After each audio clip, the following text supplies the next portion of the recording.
오늘 말씀은 갈라디아서 3장 10절부터 29절까지 말씀 우리 한 목소리로 합독하십니다. 3장 10절부터 마지막 절까지 말씀입니다. 합독하십니다.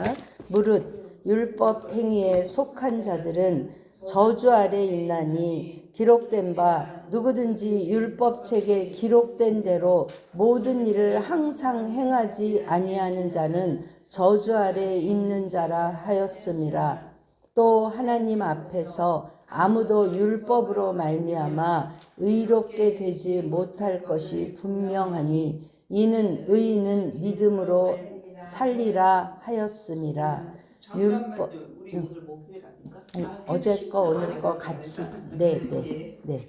율법은 믿음에서 난 것이 아니니 율법을 행하는 자는 그 가운데서 살리라 하였느니라. 그리스도께서 우리를 위하여 저주를 받은 바 되사 율법의 저주에서 우리를 속량하셨으니 기록된 바 나무에 달린 자마다 저주 아래 있는 자라 하였음이라. 이는 그리스도 예수 안에서 아브라함의 복이 이방인에게 미치게 하고 또 우리로 하여금 믿음으로 말미암아 성령의 약속을 받게 하려 함이라. 형제들아, 내가 사람의 예대로 말하노니 사람의 언약이라도 정한 후에는 아무도 패하거나 더하거나 하지 못하느니라. 이 약속들은 아브라함과 그 자손에게 말씀하신 것인데 여럿을 가리켜 그 자손들이라 하지 아니하시고 오직 한 사람을 가리켜 내 자손이라 하셨으니 곧 그리스도라. 내가 이것을 말하노니 하나님께서 미리 정하신 율법을 430년 후에 생긴 율법이 폐기하지 못하고 그 약속을 헛되게 하지 못하리라. 만일 그 유업이 율법에서 난 것이면 약속에서 난 것이 아니리라. 그러나 하나님 약속으로 말미암아 아브라함에게 주신 것이라. 그런즉 율법은 무엇이냐?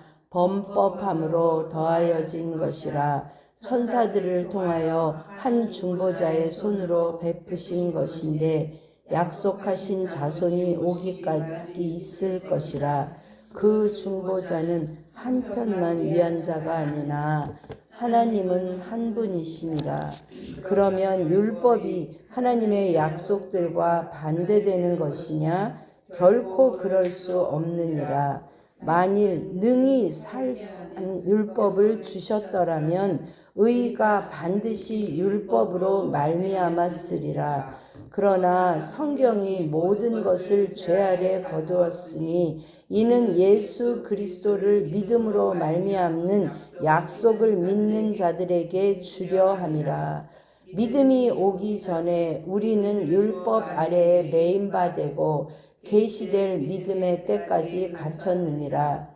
이같이 율법이 우리를 그리스도께로 인도하는 초등교사가 되어 우리로 하여금 믿음으로 말미암아 의롭다함을 얻게 하려 함이라. 믿음이 온 후로는 우리가 초등교사 아래에 있지 아니하도다.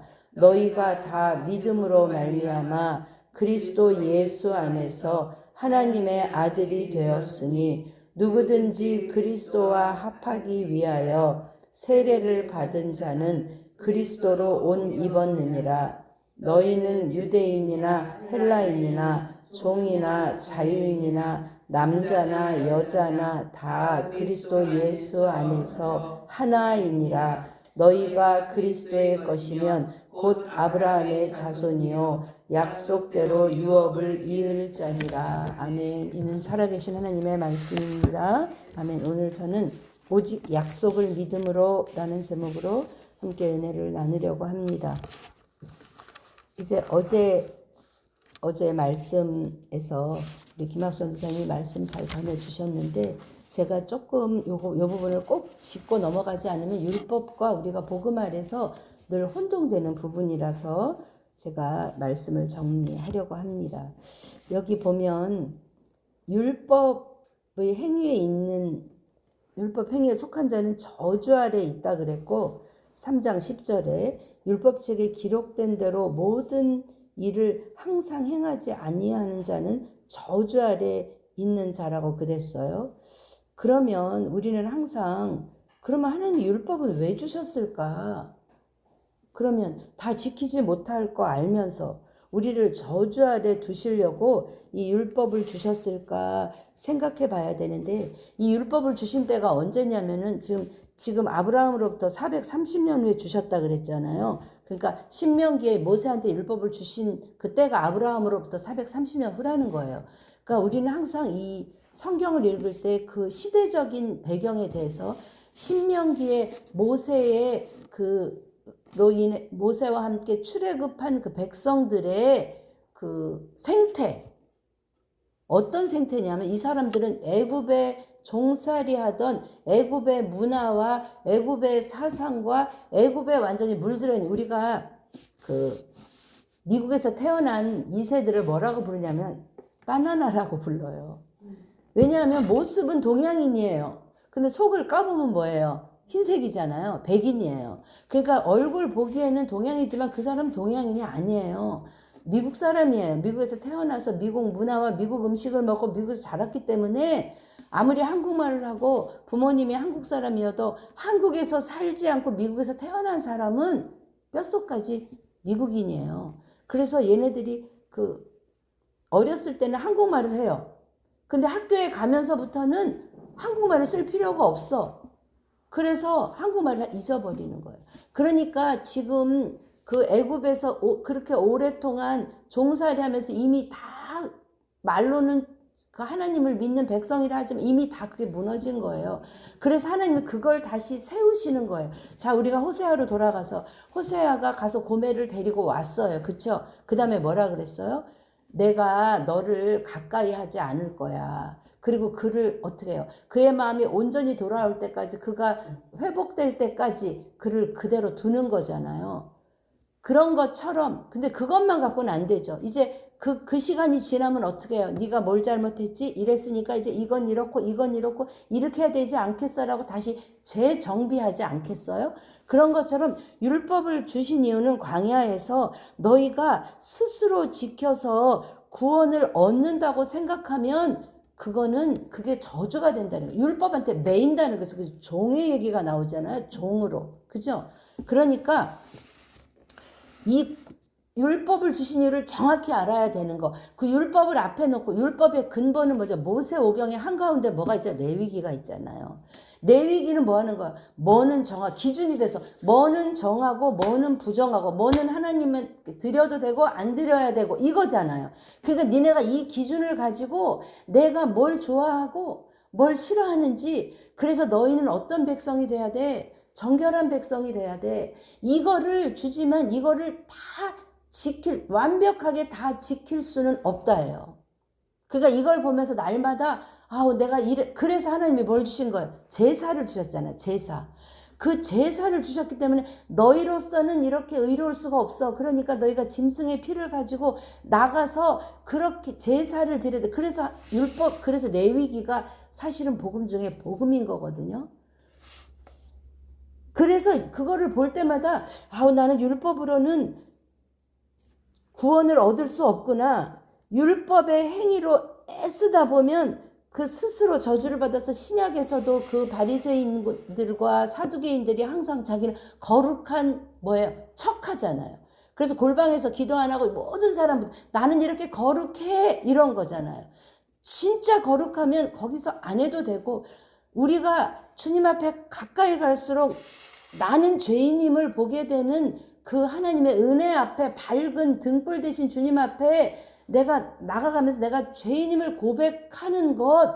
그래서 뭐예요? 결국 내가 구원받은 건 뭐다? 은혜다. 내가 출애굽하게 된 것은 뭐다? 은혜다. 그것을 보게 하려고 하나님이 율법을 주셨다는 거죠. 그런데 그것이 나에게 묶인 바 되어서 율법을 행하는 자라가 아니라 12절에 믿음으로 말미암아 그 구원을 얻는 것인데 그러면 율법의 저주에서 벗어난 그 이방인들한테는 그러면 그것이 가능하냐? 그것이 가능하게 하기 위해서 먼저 아브라함에게 약속하셨고요. 그죠? 우리 2장에서 너가 믿음으로 네가 온 이방을 포함한 모든 사람의 그 약속으로 말미암아 구원하시겠다. 이미 하나님이 그 약속을 하신 거고 그것을 이루신 분이 누구냐? 13절 읽어보시죠. 그리스도께서 우리를 위하여 저주를 받은 바 되사 율법에서 저주에서 우리를 속량하셨으니 기록된 바 나무에 달린 자마다 저주 아래 있는 자라 하셨음이라. 그러니까 우리의 죄가 우리는 도저히 해결할 수 없는 우리의 죄가 지금 그리스도께서 저주를 받은 바 되셨다는 것은 우리의 죄를 주님이 그냥 가져가신 거, 그냥 테이크 오버, 그냥 가져가신 게 아니라 그것을 짐승처럼 그대로 받아서 대신 뭐 하셨다고요? 저주를 받으셨다고요. 어디에? 십자가 아래. 신명기 우리가 여러 번 묵상했잖아요. 나무에 달린 자마다 저주 아래 있는 자라고. 그 예표를 정확히 드러내심으로 우리의 죄가 해결됐기 때문에 이제 우리가 하나님 앞에 나갈 때는 율법의 의로서가 아닌 하나님의 은혜로서 나가는 거죠. 그럼 우리는 이렇게 돼요. 그럼 우리는 할 게 아무것도 없네요. 우리는 그냥 아무것도 안 하고 가만히 있어도 믿기만 하면 구원 얻는 거네요. 그 시작은 맞죠. 근데 그 시작은 맞는데 그것이 끝이 아니고 오늘 본문에 뭐가 나오냐면 초등교사가 나오잖아요. 요 배경을 아셔야 되는 건 뭐냐면 그 당시에 이제 그 로마인들이 아이를 가리킬 때 가정교사처럼 초등교사, 이제 그 옛날 본문에는 이게 몽학 선생이라고 되어 있잖아요. 그러니까 뭐냐면은 이 아이가 자라기 전에 집에서 가정교사를 놓고 그 가정교사가 이 아이한테 모든 필요한 거를 가르치는 거예요. 그래서 그 수업이 끝나서 자격이 얻어지기 전까지는 그 유업을 잊지 못하는 거예요. 근데 그 당시에 이 초등교사는 주로 어떤 사람들이었냐면 노예들이었다는 거예요. 그러니까 많이 교육을 많이 받은 노예라고, 그러니까 우리가 이 당시에 그냥 노예라고 생각하면 아프리카에서 그냥 아주 가난하고 못 살고 그래서 데려다가 쓴 노예라고만 생각하는데 사실 그 당시에 그 로마의 군정하에 있을 때 정확히 보면 유대인들도 노예죠. 로마의 마음대로 부리는 노예죠. 그러니까 그런 것처럼 그래서 다니엘도 포로로 끌려갈 때 아주 유능한 사람을 끌고 가는 거잖아요. 노예잖아요. 그러나 학식에 능하고 그런 사람을 가정교사로 앉혀서 그 법도대로 네가 이 아버지의 사업을 이어받고 이 아버지의 자녀가 되려면 이런 거를 해야 돼 하고 그 자녀한테 가르치는 거여서 그 학습이 끝나면 초등교사한테 받는 그 학습이 끝나면 이제 더 이상 종 아래에서 학습을 받지 않고 끝났으니까 이제 벗어나서 자유의 몸이 되는 거예요. 그 이야기를 지금 가르치는 거예요. 그래서 24절에 무엇이라고 얘기하냐면 율법이 읽어보시죠. 이같이 율법이 우리를 그리스도께로 인도하는 초등교사가 되어 우리로 하여금 믿음으로 말미암아 의롭다함을 얻게 하려 함이라. 그러니까 율법은 아무리 해도 우리가 그것을 완벽하게 지킬 수 있다 없다? 없다예요. 그런데 이제 거기서 자꾸 어떻게 매기냐? 지킬 수 있는데 지킬 수 없는데 예를 들어서 100가지가 있다 그러면 나는 90가지 지킬 수 있어. 근데 쟤는 보니까 10개밖에 못 지켜. 내가 보니까 쟤는 어때? 쟤는 좀 부족해. 나는 좀 괜찮아. 이게 사두개인과 바리새인들이고요. 그죠? 그리고 또 10개밖에 못 지킨 사람들은 어때요?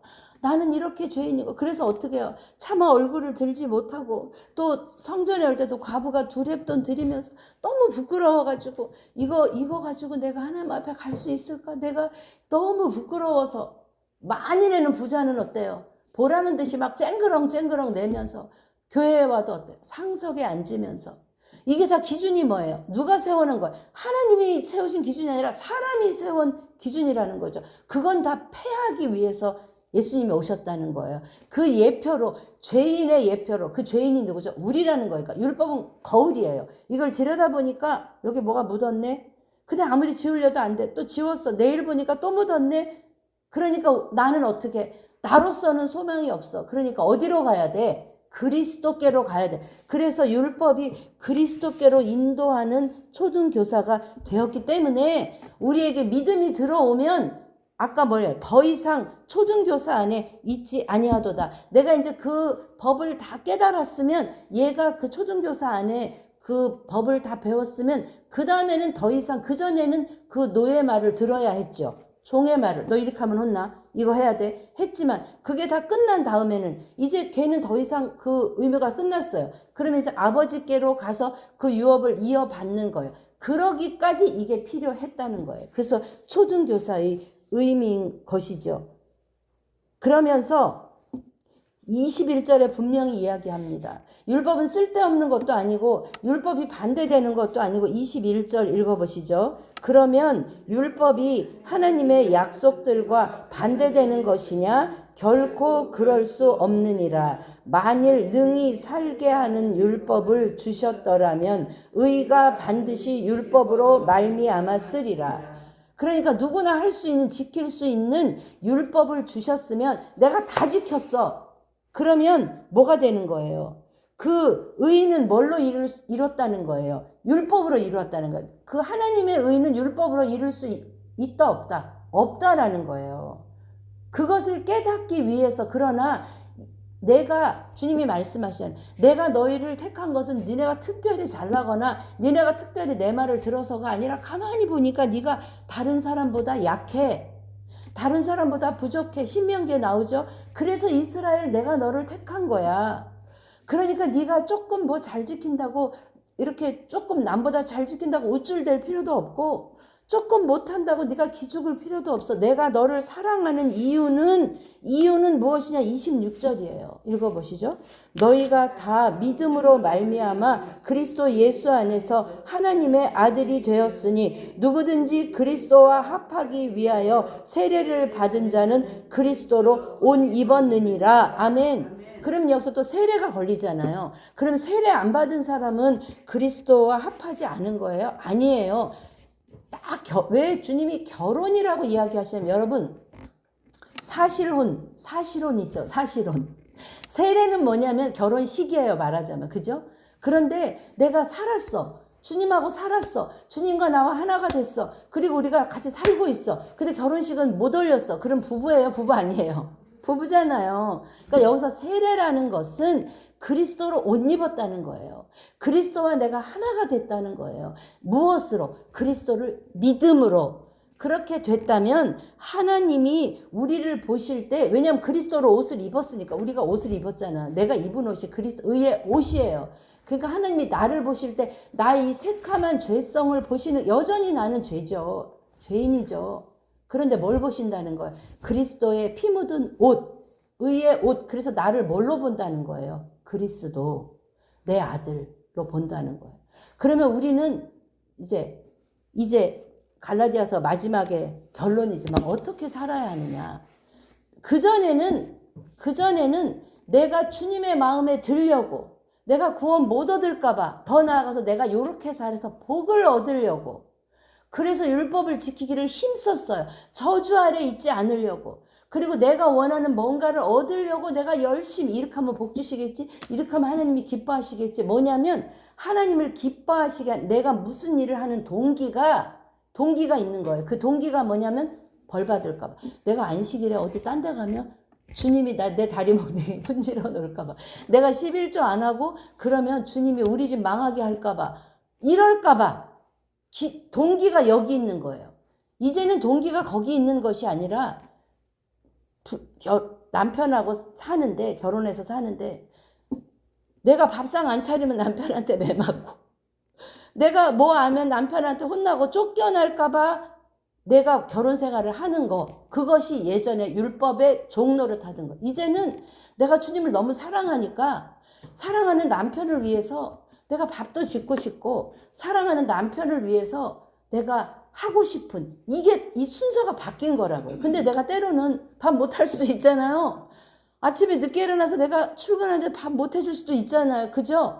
그러면 어떻게 해? 여보 미안해. 그러면 남편이 어떻게, 아우, 괜찮아. 그럼 다음날 어떻게 하겠어요? 더 일찍 일어나서 더 잘하는, 그게 하나님과 나와의 관계라는 거예요. 그러니까 우리가 똑같은 일을 해도 그전에는 죄에 매여서 종로를 벌벌벌 떨면서 이렇게 하면 혼날까, 저렇게 하면 혼날까, 잘해도 이렇게 하면 이게 죄의 종로를 닫은 우리라는 거예요. 그러면 큰 사랑을 입은 자라면 우리가 예전에 의무로 하는 건 뭐예요? 고기까지만 해요. 하루 3끼? 요거 해야 돼. 그러면 의무로 그냥 먹을 말고 고기까지만 해요. 근데 내가 사랑을 입었으면 어때요? 그것보다 더 하고 싶은 거잖아요. 더 드리고 싶은 거잖아요. 이게 사랑인 거예요. 아멘이세요, 여러분? 그러니까 우리 안에 자유함이 있는가? 이 자유는 방종하고 달라요. 방종은 그냥 제멋대로. 우리가 자유함이 있는가? 하나님 앞에 나는 어떤 사람인가? 어떤 사람이 되어가야 하는가? 이것이 나의 동기 되어서 그래서 그것이 나를 움직이는 거야. 때로는 잘했다고 해서 우쭐댈 이유도 없어요. 왜냐하면 내가 아무리 잘해도 그것은 하나님이 나를 향한 그리스도 예수가 나를 향한 그 사랑과 은혜에 비하면 뭐예요? 비할 수가 없어요. 그러니까 아무도 그것을 자랑할 수 없는 거예요. 내세울 수 없는 거예요. 그리고 조금 못하고 조금 그래도 내가 그것 때문에 주님과의 관계를 끊을 수 없는 거예요. 그러니까 나는 뭐예요? 자유한 거예요. 아멘이시죠, 여러분? 우리 안에 이게 확실히 율법과 이 복음이 확실히 정립되지 않으면 이 사이를 우리가 왔다 갔다 하면서 날마다 율법이 나를 묶을 뿐 아니라 누가 묶느냐? 내가 나를 묶고 또 누가 묶느냐? 오랫동안 신앙생활한 때로는 영적 멘토가 나를 묶을 수 있어요. 사랑하는 여러분, 자유하십시오. 그러나 그 자유는 하나님의 은혜를 아는 자유일 줄 믿습니다. 아멘이시죠? 그러면서 우리에게는 29절 말씀이 있는 거예요. 시작. 너희가 그리스도의 것이면 곧 아브라함의 자손이요 약속대로 유업을 이을 자니라. 아멘, 아멘. 그러니까 얘는 왜 지금 주인집 아이가 성년이 될 때까지 왜 초등교사의 교육을 받았죠? 이게 이렇게 되어야 네가 이렇다는 거. 너는 이제 이것을 잘해야 너희 집에 그 유업을 물려받을 수 있는 자격이 생긴 거예요. 이 아이는 초등교사의 교육을 받음으로 이렇게 되었지만 우리는 무엇을? 예수 그리스도를 믿음으로 그 자격이 주어졌으니 이제는 우리가 말씀 안에서 하나님의 그 유업을 이을 자가 되기 위해서는 우리는 어떻게 돼요? 말씀을 알아야 되고 말씀을 지키려고 내가 애써야 되는 거예요. 그죠? 근데 그 동기가 이거에 있지 않아요. 하나님께 뭐를 얻으려고, 하나님 마음에 들려고, 구원 얻으려고, 저주 안 받으려고, 이거에 있지 않아요. 이걸 우리가 깨야 된다는, 그것을 완전히 깨야 된다는 거예요. 아멘이시죠? 그런데 우리가 지켜야 할 것을 완전히 이루신 분이 주님이시기 때문에 주님이 이미 이루어 놓으신 그 은혜 안으로 들어가면 이거 딱 보잖아요. 결혼해서 그 사람 너무 좋아서 결혼했는데 결혼하면서 살다 보니까 여러분 딱딱 맞아요? 딱딱 틀리잖아요. 네가 좋아하는 거 내가 좋아하는 거. 결혼 전에는요 저 사람 너무 그냥 남자다워서 좋았는데 결혼하고 나니까 맨날 집은 안 보살피고 밖에 나가서 남자다운 것만. 그때는 그게 그렇게 좋았는데 그런 거죠. 그러니까 이 딱딱 안 맞는 걸 어떻게 해야 돼요? 맞추면서 살아가는 거잖아요. 그죠? 근데 그 동기가 무엇이냐? 사랑이어야 된다는 거예요. 사랑. 책임이나 의무나 매맞거나 벌받을 거가 아니라 그것이 우리의 신앙생활이 되면 우리는 늘 자유하고 기쁘고 감사해요. 그리고 내 마음에서 이거 하나님 기뻐하실까? 안 기뻐하실까? 이러면서 그걸 하나님께 물어요. 그래서 달려가다가 때로는 하나님이 약속하셔서 갔는데 잘 안 될 때도 있어요. 그죠? 그래도 우리는 사람들 올 때 뭐 저래, 뭐 저 사람 뭐 저래. 제가 학교 그만둘 때 선생님들이 왜 그만두냐 그래가지고 하나님이 저를 부르셔서 저는 이제 미국에 가서 다 그만두고 신학 공부할 거라고. 그래서 내가 학교 그만둔다고. 그런데 미국 비자가 떨어졌잖아요. 대사관에서. 그거 어떻게 되는 거죠? 저 사람 뭐 미국 간다고 하나님이 간다고 해서 하나님의 비자를 떨어뜨려? 이렇게 되는 거잖아요. 그쵸? 제가 그때까지 기도를 열심히 안 했잖아요. 왜? 하나님이 간다 했으니까. 그러고서 가기 싫었거든요. 제가 가기 싫은. 떨어지니까 한편으로 속으로 아우 잘 됐다 이제 안 가도 되겠네 이런 마음도 있었는데 제가 깨달아 내가 이를 위해서 정말 전심으로 기도하지 않았구나. 떨어져서 전심으로 제가 기도하고 금식하고 기도하고 진짜 그래서 사람의 방법이 아닌 하나님의 방법으로 그 비자를 하나님이 주셨어요. 2차 때 1차 때 떨어진 거. 그런 것처럼 우리의 삶이 우리가 하나님 약속 믿고 가는데 그게 안 될 때 있어요. 그러면 사람들은 비난하고 비웃지만 내 안에 내가 그걸 깨닫고 내가 더 하나님께로 나아가는 이렇게 도듬 높이뛰기 할 때 탁 딛고 올라가는 우리의 실패가 우리의 연약함이 하나님 앞으로 딱 딛고 나아가는 뭐가 된다는 거야? 발판이 된다는 거예요. 아멘. 그러므로 우리는 오늘 잘 됐다고 교만할 것도 아니요. 내일 또 잘못했다고 낙심할 것도 아니요. 제가 어제 진짜 알람이 안 울려서 새벽 예배 못 왔지만 제가 너무 죄송하고 황당했지만 하나님께 막 너무 하나님이 저를 혼낼 것 같고 그런 마음은 제가 아니에요. 솔직히 하나님 저 잘 못했어요. 저 잘 그랬어요. 제가 그럼 하나님 웃으시면서 그래 네가 더 앞으로 잘하면 되지. 저는 하나님 마음이 그러실 거라고 생각해요. 아멘이시죠? 여러분 우리 자유하십시다. 더 이상 종이 아니에요. 그러나 그 동기가 뭐죠? 주님의 은혜, 주님의 약속, 더 나아가서 하나님을 향한 사랑이라면 때때로 사랑할 수 없어요. 그래서 하나님 사랑은 딱 두 가지예요. 율법은 계명은 하나님 사랑, 이웃 사랑. 이웃 사랑 잘 안 돼요. 잘 안 돼요. 사랑하고 싶지 않은 사람 있어요. 저도 있어요. 아우 주여. 근데 그래서 주님의 사랑 안으로 가서 저도 하나님의 사랑을 제게 주세요. 저는 그 사람 사랑하기 싫어요. 사랑할 수 없어요. 주님의 사랑을 주세요. 그래서 주님의 사랑 안으로 우리가 그 은혜에 덧입어서 우리의 그 죄성들이 이렇게 조금씩 이렇게 깎여져서 성령의 열매가 어떻게 해요?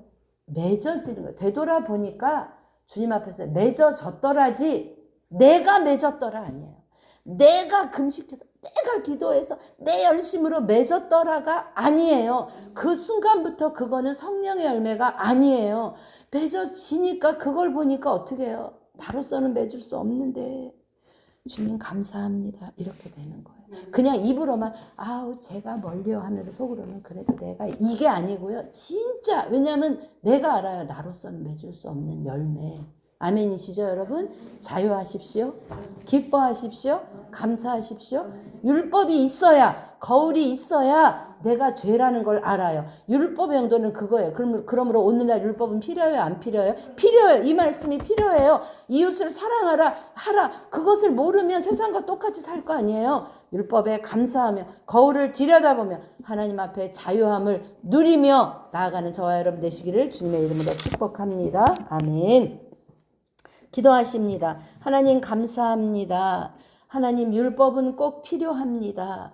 우리가 율법을 다 지키기 위해서가 아니라 율법을 통해서 무엇이 죄인지, 무엇이 거룩한 것인지, 무엇이 더러운 것인지, 무엇을 하나님이 기뻐하시고 무엇을 하나님이 기뻐하시지 않는지 기준이 되며 잣대가 되는 것이기 때문에 하나님 율법을 주신 것에 이제 감사하게 되었습니다. 그러나 지키지 못한 것 때문에 우리가 교만하거나 우리가 낙심하지 아니하고 그것을 보며 하나님 앞으로 더 나아갈 수 있는 기준이 되게 하시니 하나님 감사합니다. 하나님 오늘 하루 우리가 살아갈 때 하나님이 약속하신 말씀 위에 서서 그것을 지키든 못 지키든 하나님 사랑 때문에 기뻐하며 감사하며 그래서 더 잘 지키고 싶은 마음이 우리 안에서 우러나도록 성령님 도와주십시오. 깨닫게 하시고 감당할 힘을 오늘도 주시옵소서. 이 모든 말씀 예수님의 이름으로 감사하며 기도합니다. 아멘.